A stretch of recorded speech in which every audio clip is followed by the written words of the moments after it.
This is the Ready Set Podcast, and here's your host, me, Joe Persinger. Hey, how's your week, you fucks? We are back from hiatus. Cut the music, Klaus. Thank you, sir. Well, we've got space rocks in the neighborhood, folks, and OJ has weighed in on the Cowboys running back situation. We've got an Area 51 update and a reality check. A New York woman makes her debut on the podcast this week.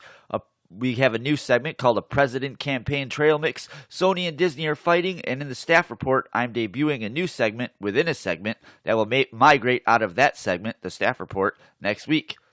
This is your one-stop shop current events and politics podcast. If society is a joke, then we're just here for the first set.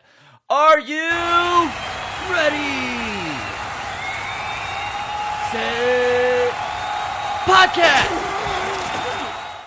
All right, let's get into some space rocks. On August 26th at 4:35 a.m. Eastern Time, asteroid 2016 PD1, an AMOR, I don't even know how to pronounce that, asteroid, meaning it has a wide orbit around the sun and the Earth and does not intersect the planet with the planet's path. So does that mean it's like a girl at a bar you ask to come home with you, and following week she walks into the same bar, sees you, and goes to the other one down the street? Maybe. I don't know. I wonder if these asteroids' boyfriends know she's out there wandering the streets of space at 4 a.m. Okay, that was horrible. Anyway, so this asteroid is about 360 feet in diameter and is traveling at 13,000 miles an hour. And of course, you need it not worry, it's 2.7 million miles away from Earth. The next one after that's going to be passing through on August 27th at 6:37 p.m. Eastern. Its name is 2002 JR100. It's 269 feet long and is traveling at 18,800 miles per hour. Also, need it not worry, it is 4.6 million miles away from from the Earth, excuse me. Not a lot of asteroids this week. That's all I really could find. Let's see here. Let's move on to the next segment. The juice is loose. Let's see what we got from Juice this week. Juice, take it away. Hey, Twitter world, yours truly. This morning I'm going to talk about a couple of things. First, about what's going on in Dallas. Come on, guys, look.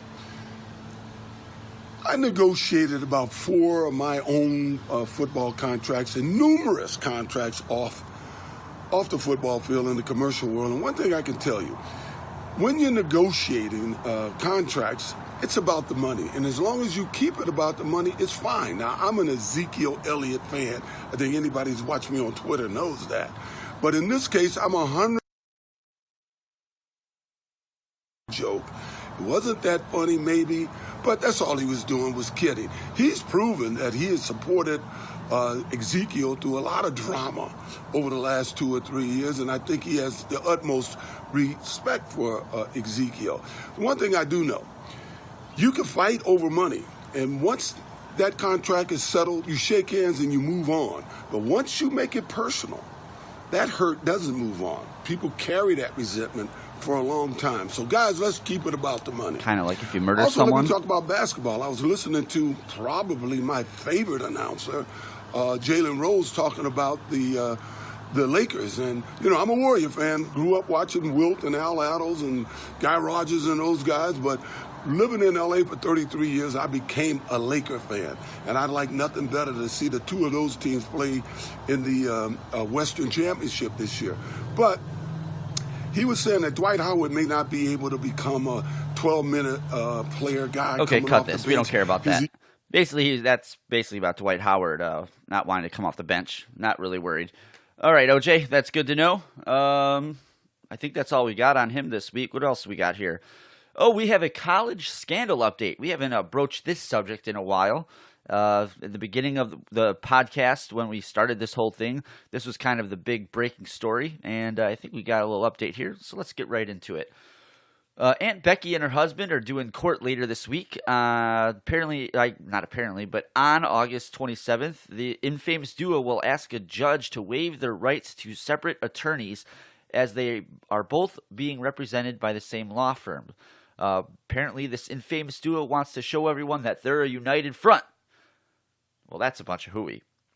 These two are so far into their own bubble that not only uh, do they think they didn't do anything wrong, but at one point over these last few months, a story came out that Lori Loughlin claimed that she felt that $500,000 she paid to Rick Singer was akin to donating money to a school library or whatever building a bloated college administration would decide to build. That just kind of shows you the disconnect this lady has, or that she's got all these yes men or yes people around her. I mean, it must be nice to be that far into a bubble where you think, I don't even know if that amounts to extortion, but whatever that would be called, it's not donating money to a college. It's, again, maybe this was just something that her PR camp put out into the press that's also popular too. Or that's probably what the popular opinion of probably what's going on here, but we all know that Lori Loughlin is, trying to get back whatever she has left of her good girl image. My computer is never wanting to. There we go. So what's interesting about this United Front defense strategy is it leaves the person who is less culpable in this case subjected to a harsher punishment. So, in other words, now here's what's interesting about that. Maybe this kind of goes into the whole strategy, but, if Laughlin's the one who cut the check, and her husband had nothing to do with this, let's be honest here, outside looking in, do we really think the husband is involved on the day-to-day process of getting his daughters into USC? Well, let's be honest, that's what the moms do. So, I pose this question. Was this defensive strategy Massimo's decision in the end? Or was it his wife forcing him to go down with the ship because she can't face it alone? Now, maybe there's no way to prove who actually paid, assuming the money came from a joint checking account or whatever account they would use. They're not poor, so they have multiple accounts that the married couple have. So in this situation, I get the idea behind the strategy, but in reality, who do you think pitched this idea? Probably not the husband. Maybe he did. We'll never know. That only the walls that were around them when they talked about this know. I understand they're not sentient beings. I'm just saying. But I'm going to kind of go with the fact that it's probably not the husband. That's for damn sure. So good luck with all that and have fun in jail. Because now you're facing up to 40 years and you're definitely going to get, if not a small chunk, but a nice chunk of that jail time. Then we have this Area 51 thing, still going strong. I think they say there's about 2 million people signed up for this now, and the state is starting to respond. So the the county, Lincoln County Commissioners, that's the county Rachel, Nevada, and I believe Area 51 is in, have decided to vote to pre-sign an emergency declaration ahead of the Storm Area 51 raid event that's so far drawn more than 2 million RSVPs on Facebook. Now, I still think this is all bullshit, Russian bots and all. I mean, there's no way even 10% of that amount of people are going to show up. Maybe they will.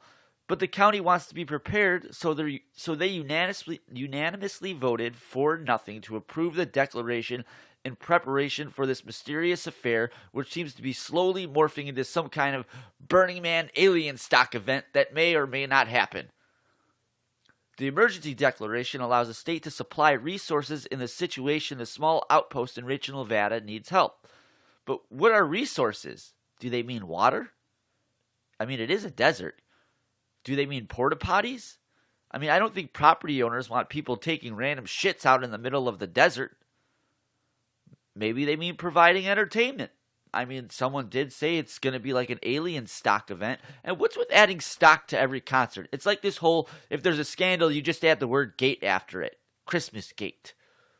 Helmet gate. Deflate gate. Yeah, I'm really getting sick of this. And the stock thing's not too far behind. Where was I here? I went off a little rant there. Anyway, so were they talking about entertainment? I doubt it. If I had to guess here, resources and paramedic availabilities, and possibly the National Guard. Now, I like how the word resources isn't taken as a threatening word. That little town is going to be tightly regulated, and if any of those county officials get the smallest inkling that things could spiral out of control, they're going to ask for these quote-unquote resources.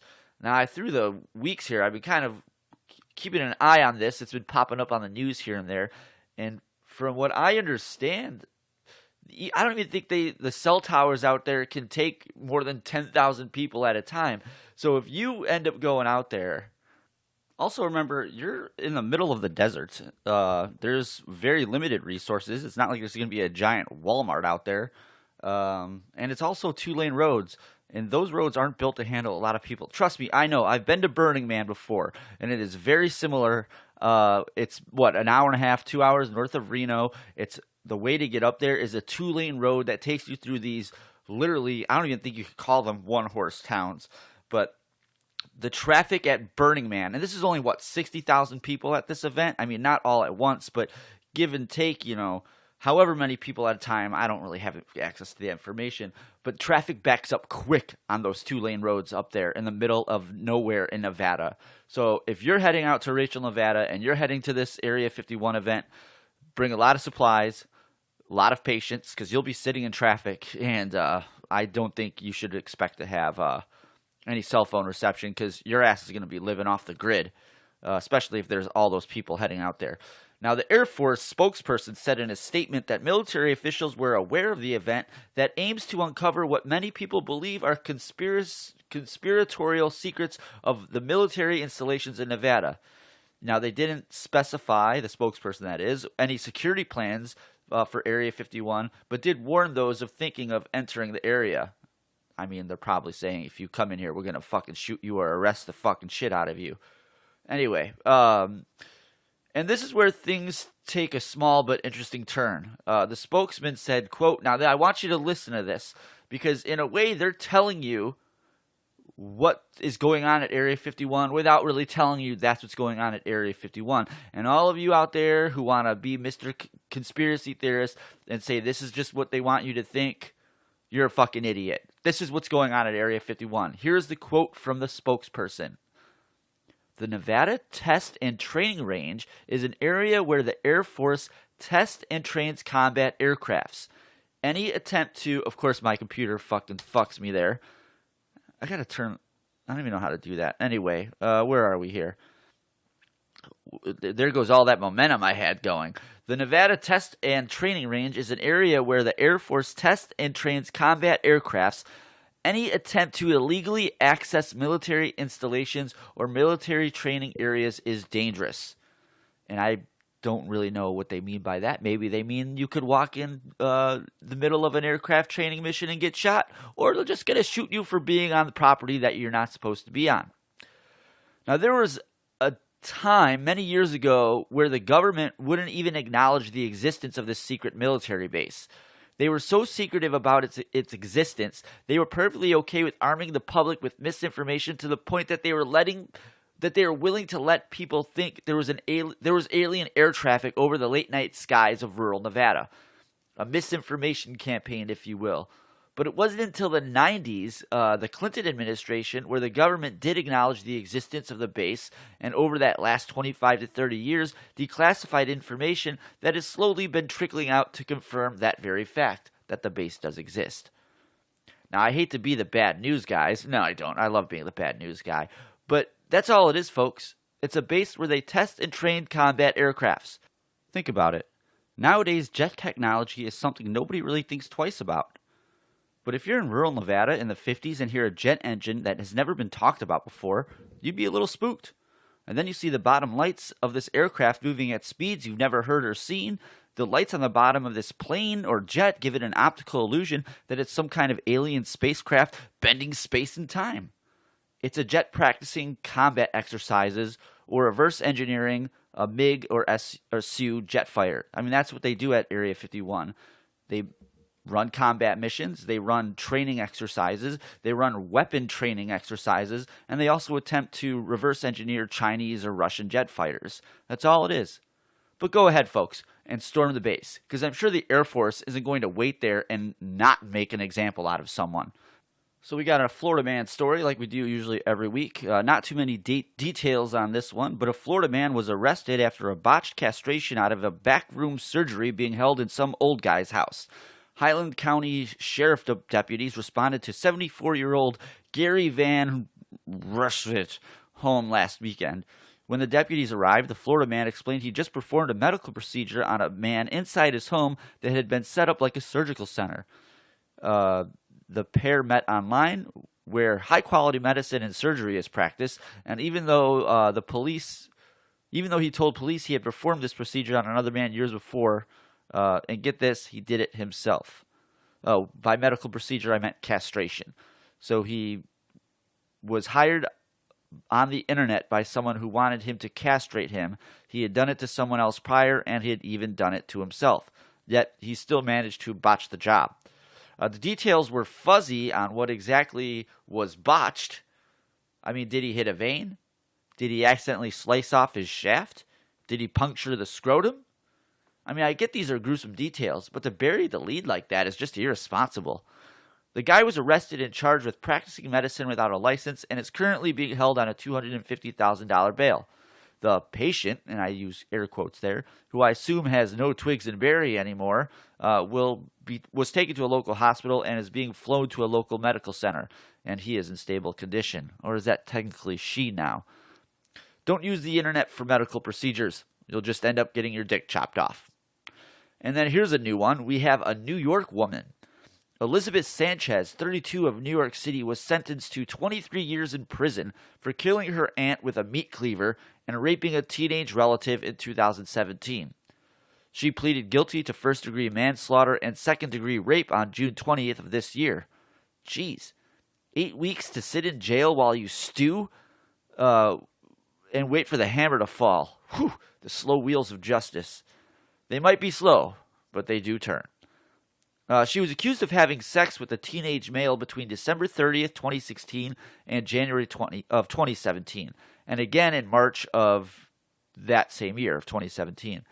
Maria Palaguacci, I'm so bad at reading these last names, 50, who was the aunt, was fatally attacked on March 16th with the... God, this computer is always, it's got to remember to keep my spot here. All right, where was I? The aunt was fatally attacked on March 16th with a meat cleaver, leaving one to speculate that these two events were probably related somehow. And that, I mean, the aunt sleeping with her teenage relative and this murder. So, yeah, because it looks like, yeah, that's what it said. Did I not write that down? Because I believe this crime happened in March of 2016. I don't know if it was on the 16th of March, but my guess here, it looks like the aunt found out about the kissing cousins or whatever the hell they are and attempted to throw out her niece, which ended up getting her axed or cleaved, if you will. So I have a question about the kissing cousins. Was he just strange dick that she ended up seeking out? And how is it physically possible to rape him? I mean, was she wearing a strap-on? Because if this is one of those hefty, plus-size Mexican ladies, I can't really see rape being possible. I mean, the guy has to be hard in order for this to work. Did she, feed him, a Viagra on the side without telling him? I'm really curious about this stuff. I mean, that's the part of the story I would like to know. And go fuck yourself, NBC News, for not doing your due diligence.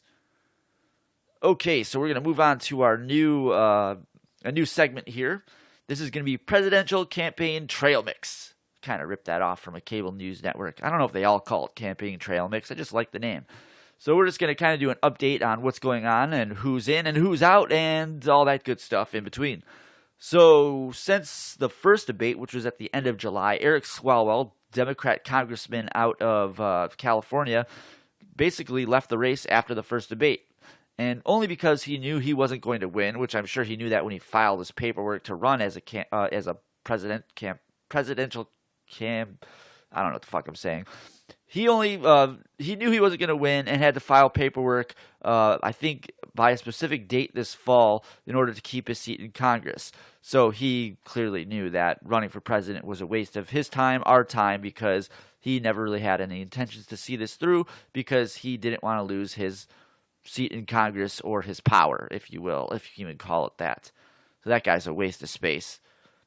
Hickenlooper, I think it's John Hickenlooper, the weed gov out of Colorado, quietly dropped out last week.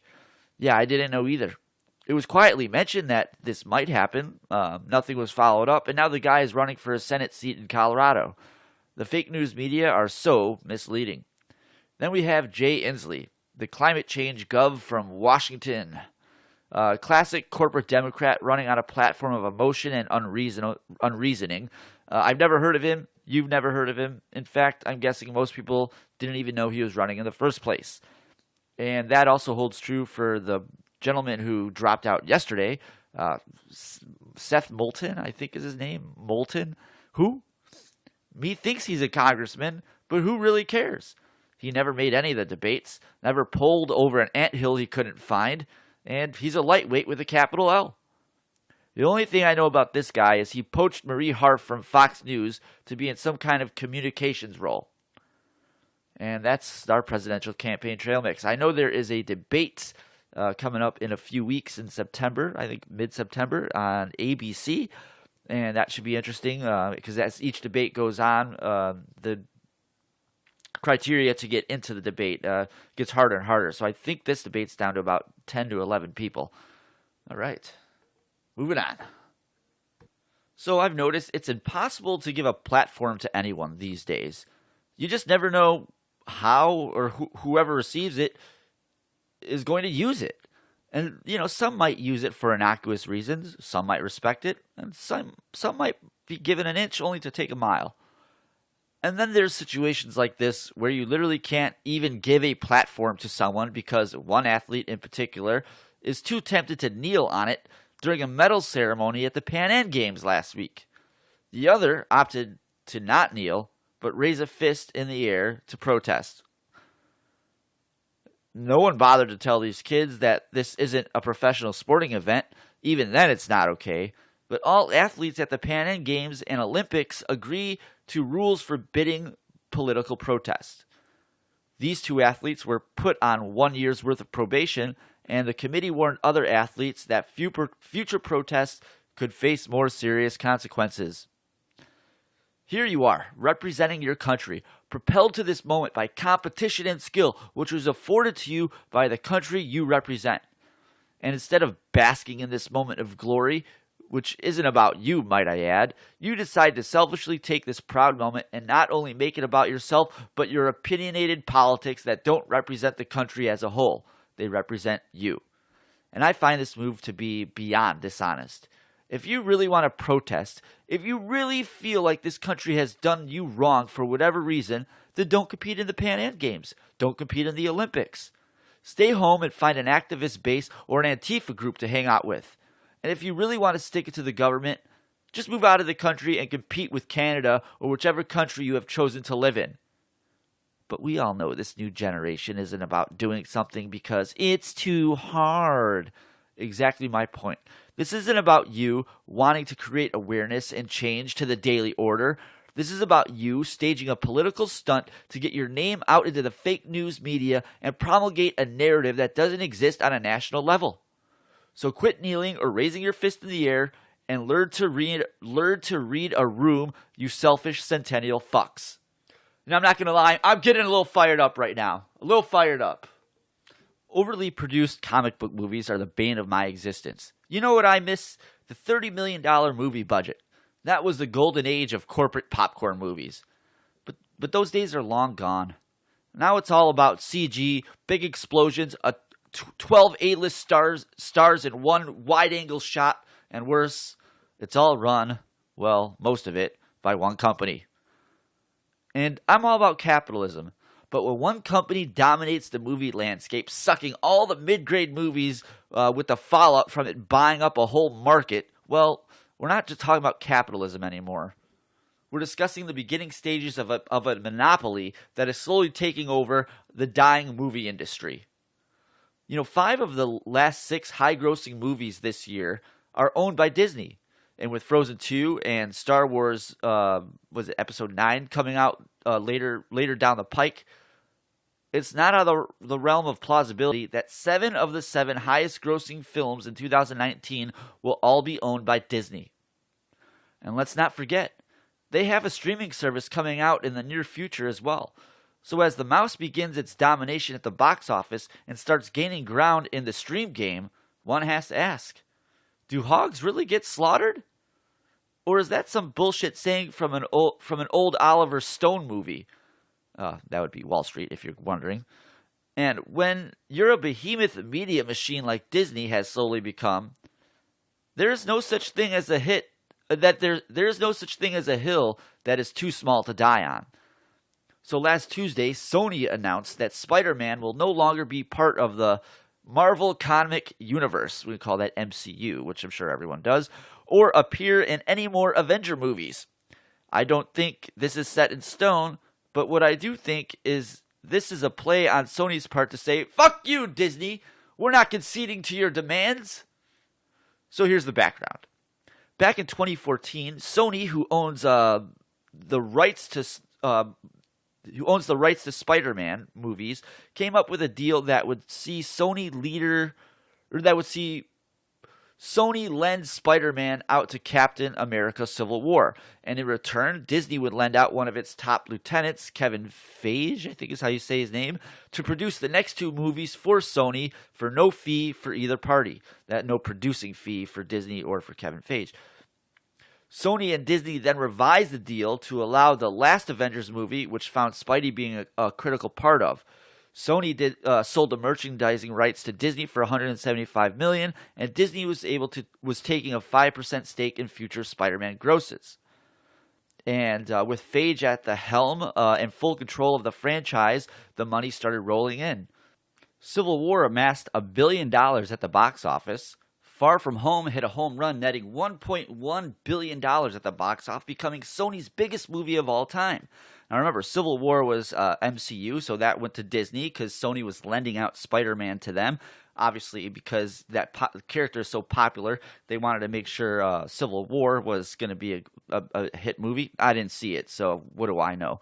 Far From Home was Sony's movie, and that hit $1.1 billion at the box office. That's kind of important, so remember that. And this is where both companies began to dig in because they started seeing the profitability of this character. And now Sony, believing they no longer needed Feige and his producing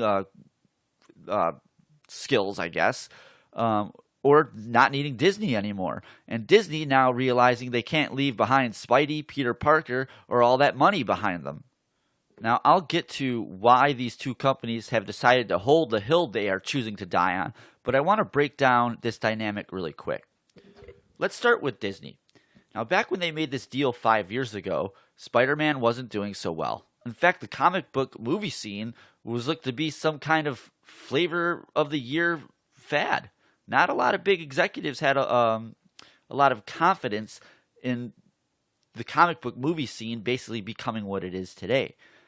The MCU wasn't what it was, and Disney was looking for a pick-me-up of some sort. Now, to remind everyone, Disney owns the Spider-Man character, but Sony owns the movie rights. So in Disney's quest to get Spidey involved in the MCU and not having a crystal ball to see the future in, Disney said, we'll just take 5% of the grosses for the movie. But after Far From Home crosses the $1 billion mark, Disney wants more. It needs to keep feeding the machine. I mean, how else is Bob Iger going to pull in that $30-40 million a year? It kind of reminds me of that one friend you have who asks you for a few fries and you oblige. But after realizing how crispy, golden brown, and fresh those fries are, all of a sudden they want more. Now this puts Disney in an awkward spot because they have a cliffhanger they won't be able to resolve in the future movies. And Spider-Man is clearly the most popular character in the MCU, so that's a rough spot to be in. So based on that alone, without even getting into the financials, Disney looks to be in a vulnerable spot here. Now, Sony, on the other hand, has some leverage in this situation. When they made the deal, the second reboot of Spider-Man wasn't doing so well at the box office. but was quietly, or excuse me, it was doing well at the box office, but was quietly being derided. Well, I don't know if quietly, but it was being derided critically, and fans were seeing it being as like a squandered franchise, essentially. I do remember when those movies came out, and I had no will to see them whatsoever, so I guess I could understand where that's coming from. And then the Disney deal was made, breathing life into the reboot of the reboot and infusing Sony with $1 billion movie franchise. And after Homecoming, Civil War, Far From Home, Sony was obviously benefiting from Spidey being in the MCU and the contributions of Phage and Disney, contributions from Phage and Disney. And now Disney is no longer happy with this arrangement. The only upstream swimming Sony has to contend with is, will a Spidey movie that stands alone from the MCU and doesn't have Phage fingerprints on it be $1 billion success? Well, Sony seems to think so.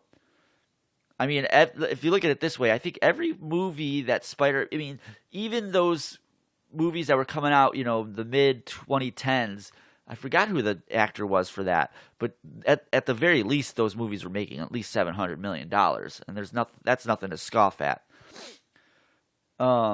Now, here's what's interesting, and ultimately where the leverage lies: the monies.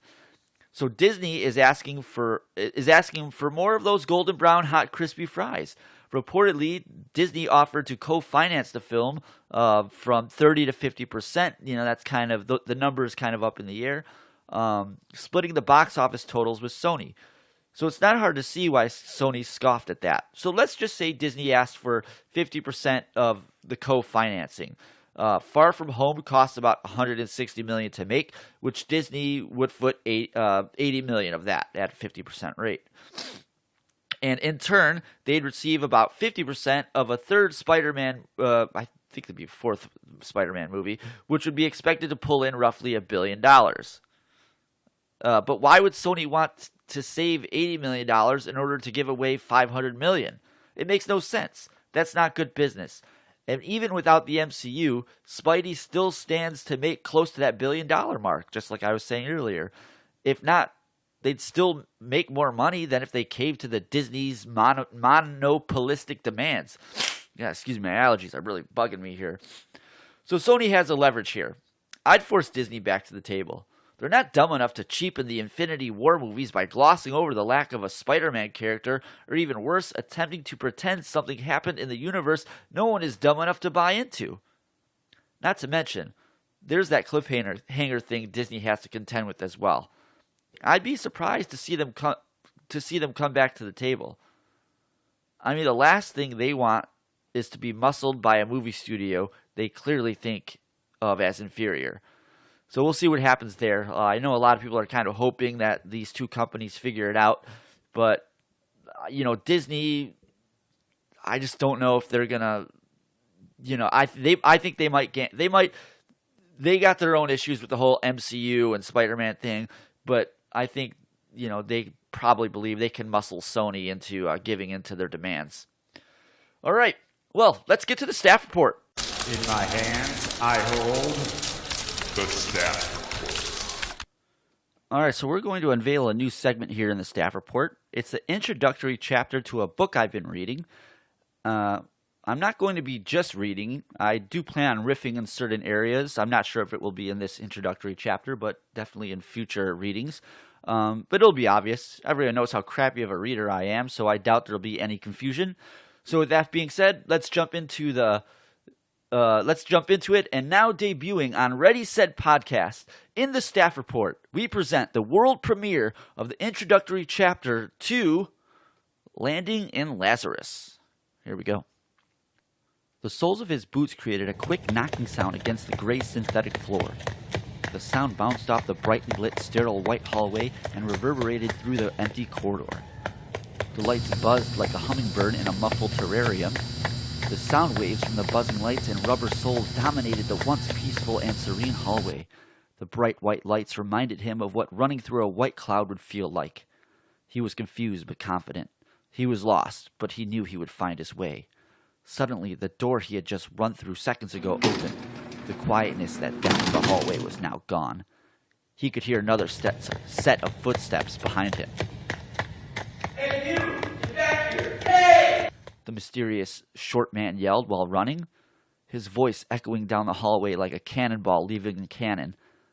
The little man's footsteps were in the double-time rhythm in order to keep pace with the man he was chasing.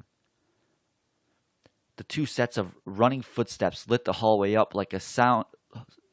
Let me start that over. The two sets of running footsteps lit the hallway up with sound like a kindergarten class attempting a freestyle tap dance recital. The only sound being exchanged between the two men were the rubber soles of their boots pushing off the gray synthetic floor and the heavy, anxious breathing from both parties. He was too busy focusing on the end of the hallway to bother to look behind him. He didn't know how far the mystery man was behind him, but he knew he didn't want to risk slowing down to find out. Paul was at least halfway down the corridor before he realized he was still holding his Mars burger in his right hand. Since he was looking forward to trying the sandwich, he hastily took a bite and tossed the rest of it behind him, hoping it would, at best, hit the mystery man in the face, or at least trip him up like a banana in a Mario Kart game. Neither happened. All he could hear was the loud reverberating sound of synthetic organic matter and lemon butter sauce going splat onto the ground. It almost sounded cartoonish, like an animated character getting a pie slammed into his face. Paul, running through this wide and brightly lit corridor at full speed, could now hear the footsteps gaining on him. He dug deep and started running in a gear that he didn't even know he had. The corridor had a sharp right turn, what felt like another mile away. But as the small taps that the short man's footsteps were creating began to slowly fade out of Paul's ear, he knew he had created the separation necessary to escape the short mystery man. The sharp turn was no challenge for Paul as his agility skills had diminished but were still dependable in situations like these. And another brightly lit corridor stood before him. But as the reflections of the light passed Paul on the ground one by one in rapid succession, his eyes locked onto something at the end of the empty hallway. It was a staircase leading to the floor below. The staircase went down about 5 stairs, cut to the right on a square platform, which has another 5 steps, which then turns right again, going down another 10 steps to the next floor, going the very same direction Paul was running to. As Paul got closer, he could see over the railing and needed to make a split-second decision. Does he go down the steps one by one, or jump over the railing and land on the square platform that has 10 steps leading down into the floor below? He could hear the short man's footsteps coming up behind him. Paul knew the mystery man had now rounded the sharp corner. In a quick moment of panic, he reached behind him to check for his helmet. Did he leave it at the food stand? Maybe it fell off while he was running into this barren, empty corridor. Nope, it was still there. It was located above his tailbone, right on his lower back, in a spot so snug and held by a magnet that he forgot it was there. The footsteps sounded like they were fading again. Then he made his decision. Fuck it, Paul thought. I'm jumping. Without even hesitating, Paul launched himself into the air, over the railing like he was hurtling in the Olympics. He had to mentally prepare himself for the pain his joints and his feet were about to receive. Time felt like it was moving like molasses uphill in a sandstorm. Sound no longer existed. He felt like he was moving in slow motion. The ease in which he launched himself into the air astounded him. The distance he was traveling in the air was nothing like he had ever felt before. Not only was he going to make this jump, but for a split second he thought he had overjumped it. But as he landed on his preferred target with ease and almost no pain, he remembered that the gravity on Mars is 1/3 of the gravity on Earth. The lack of gravity on the red planet wasn't as punishing on the way down like it was on Earth, and launching oneself into the air was also made easier, especially for tall guys like Paul. He stuck his landing by bending his knees. He landed with enough force that the give in his knees left him in an almost kneeling position with one leg slightly in front of the other, with his back slightly bent and his head looking down. Now he could hear the mystery man's footsteps running to the railing. Paul grabbed his helmet from his back and placed it onto his suit and locked it in. Just as the moment he clicked the lightweight helmet into place, he flicked up the visor, making eye contact with the short stack of a man who was only a little bit taller than the railing he jumped over. Without missing a beat, He ran down 2 steps and jumped down the next 8 into a dimly lit corridor that had a large pane, windows, and automatic doors on each side. "Jarvis! I need you to get me the fuck out of here." Jarvis, Paul's digital assistant, awoke from its proverbial computer slumber. "Do you have a preference of which vehicle?" "I don't care. I just need something that's going to get me the fuck out of here." The anxiety in Paul's voice was so palpable, the digital assistant could tell something wasn't right. The mystery man's feet were now racing down the steps. The metal underneath his small feet echoed and bounced off the walls in this quiet, dark, musty feeling like corridor. Paul was now running past these giant clear window panes and could see various vehicles that were being held for storage, or, he had wondered, into some kind of spaceport Carvana hangar. Through his peripheral vision, the words port number 1 was on his left and port number 2 on the right. And this went on for what looked like another mile. "Okay, sir. I've got you a Blue Origin's ASV X5 located in port number 9. It's the only one available and is going to have to be started manually." "Got it. Jarvis, is there any way you can get a pre-flight checklist started and clear us for takeoff? And I need that door shut behind me immediately. And Jarvis, I want to take off autonomously." "Not a problem. But you're going to have to turn your suit on and lock your helmet into place. Depressurization is going to take place immediately in order for me to get you out. Sorry, folks. In order for me to get you into the hangar from the foyer." "Got it." He checks his screen. "Got it." Paul checks a screen that sits on the back side of his forearm that's about the size of an index card. He turns his suit on, which monitors his vitals, which is temperature controlled, and pumps air into a mini pressurized atmosphere around his body within his suit. Paul then double checks that he has properly locked his helmet into place. "We're good to go here, Jarvis. That door better be fucking open when I get to it." He passed the vestibule of ports number 5 and 6. Then the next pair of vestibules also. Paul was still sprinting so fast that the wide window panes that looked into these hangars passed him like a car buzzing him on the highway. The hangars that housed these space and air vehicles were massive. The roofs were at least 2 stories high. The hangars were full of nothing but painted floors, sparsely placed chairs, and the space vehicles themselves. And finally, port number 9. The mystery man was now running down the hallway, panting like a fat kid trying to run and eat Oreos at the same time. Paul raised his hand to hit the button to open the door, and it opened without his assistance. He walked into the foyer and impatiently waited for the door to slide closed and for the depressurization to finish. When the door leading to the hangar opened, he knew he was safe. The ASV X5's engines emitted a high-pitched noise while they were warming up. Even with Paul's helmet on, this high pitch was still annoying enough to create an annoyance in his ear and inside his brain. A ramp on the backside of the ASV X5 opened up to Paul, and it was at this moment he turned around and could see the man running up to the large window pane. The mystery man attempted to open the door leading to the foyer, but it proved to be futile. He looked into the hangar to see Paul staring right back at him. The high-pitched noise had now morphed into a more tolerable decibel level. It rumbled like Paul's stomach, but sounded like it was being powered by a nuclear facility. The hangar doors started to open, each door pane folding over the next and disappearing into the walls they were attached to. Without missing a beat, Paul extended his right arm and gave the mysterious man the middle finger. The short man then began pounding his open fist against the large window pane in frustration. The thud could only be heard from his side. His frustration and effort died like the sound his fist was creating against the transparent glass. Paul continued to walk up the ramp backward with the bird still extended like a lifeline to a person drowning in a sea of failure. Paul continued to back up until he hit the apex of the ramp, still holding his extended taunt towards the short man until the closing ramp interrupted the eye contact. He then turned around and walked into the cockpit.